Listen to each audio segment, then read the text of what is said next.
Hello and welcome to another episode of Games and Education. In this episode, it's going to be a small quick one on extrinsic versus intrinsic motivation in games. And this is important because it really works with gamification of the classroom versus games in the classroom. It merges the two together well. Because gamification of the classroom, adding points to everything, making everything worth and a reward of some sort, that is called extrinsic motivation. That refers to behavior that is driven by external rewards, such as money, grades, praise, things like that. And I got that definition from verywellmind.com. And if you ever want to go to verywellmind.com, they have a great article that talks about extrinsic versus intrinsic motivation. Now, that's extrinsic motivation rewards in gamification of the classroom. You level up, you get points, you keep competing for the higher score, you keep competing for the better grade, you keep competing for the better items. It's a great motivator, but not always what we really want for students. Because what we really do want from them is the reverse, which is called intrinsic motivation. That is that they are engaging in a behavior because it is personally rewarding. They are essentially performing an activity for its own sake rather than the desire for some external reward. So in this case, that is like those role-playing games we talked about. They're doing it because they are enjoying it. If the students are pretending to be CSI investigators, they're not doing it because they want a grade or points in the class. They're doing it because they like the feeling of being CSI investigators in the classroom. And the same thing goes for a lot of other ideas we want to encourage with students. Instead of them wanting to write essays to gain better points, we want them to write because they love writing. That's the writer's workshop intrinsic motivation right there. They are writers. They love to write because they feel like writers, which is a great thing. They're not looking for fame, they're looking to express themselves. And that is intrinsic motivation. And that really works on that internal reward structure that, in the end, is much more powerful than some extrinsic reward, because an extrinsic reward, in the end, will always be stopped at some point for an activity. There will always be a cap of points, a limit of things to do. And that's one of the problems with extrinsic rewards. Intrinsic rewards don't stop. People love to have that feeling that they are purposefully doing something, that they have agency and control over what they do. And since they have that control, they have that motivation and even mastery in that way, they keep wanting to learn for themselves to improve. That intrinsic reward can be so much more powerful than extrinsic rewards. Now, that's not to say those extrinsic rewards like points, leveling up, powering up in the class, gaining bonuses, winning the games of the class competition aren't great. They have great uses in class. They're just not always as good as those intrinsic ones. Like, as I've said before, we take Melissa Pielakowski, a mystery box. If students just have something puzzle they have to solve, they don't care if they're the first to solve it. They love to just solve a puzzle. So that's intrinsically rewarding to them.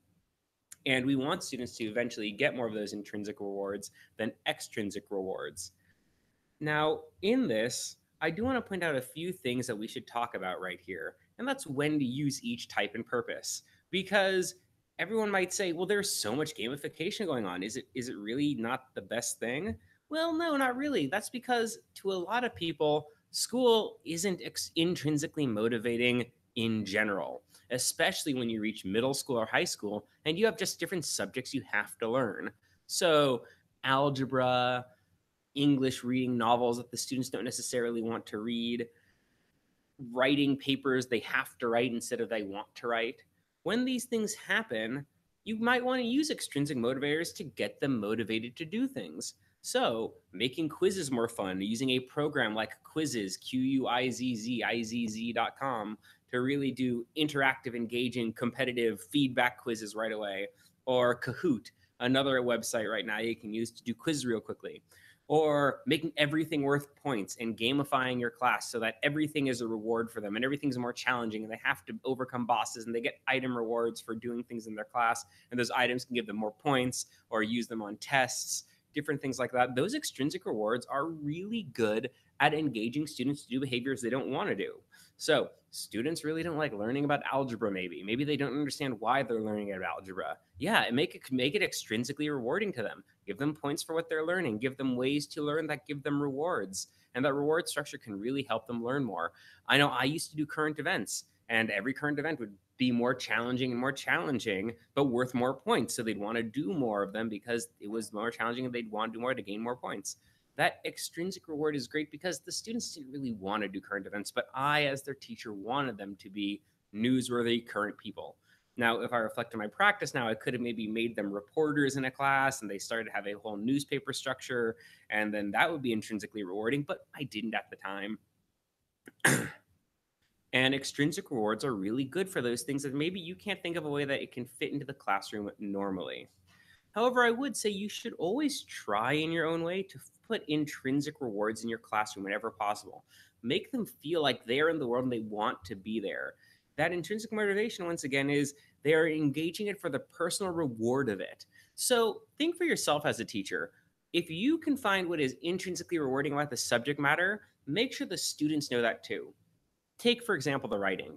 If I'm in the writer's workshop model, I want to be a writer because I am proud to be a writer. I like to write because writing is going to make me better. If I can imbue that to students, and students will want to write more because they want to be writers. They want to write so that they can improve their writing. Maybe the same thing is in math classes. We can do intrinsic rewards in math. Maybe we just need to teach students how to do that instead of just the subject material. So let's say they are learning algebra. Maybe they can't know why they're learning algebra, but maybe they want to solve problems. Maybe they want to really answer the fundamental questions of life in the world. And sure, we know students can't really maybe solve Einstein's theories or different ideas in, say, sixth, seventh, and eighth grade.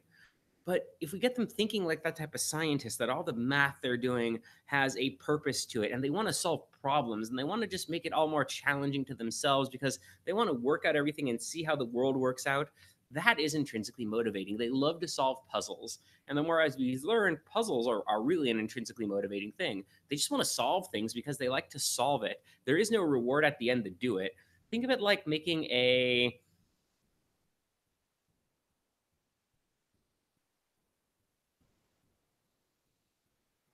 think of it like all of you who've played many, many board games. My favorite example is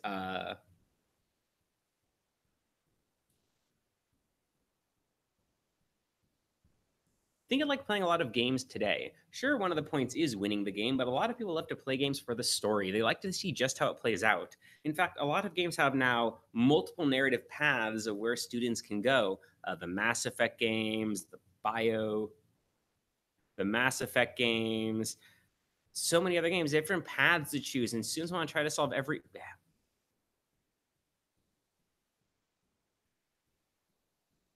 Take, for example, a lot of modern day games like the Mass Effect games, the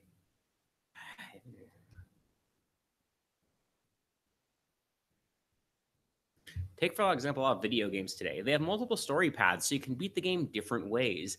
In Mass Effect, you can beat the game being a very angry character, a very persuasive character, and to explore the whole story, you have to play it as these different type of characters. So you want to keep trying every path to do it. That's not extrinsically motivating just to win. You want to try everything out to just see what there is to experience. And that intrinsic motivation is a very powerful reward that you can have with students.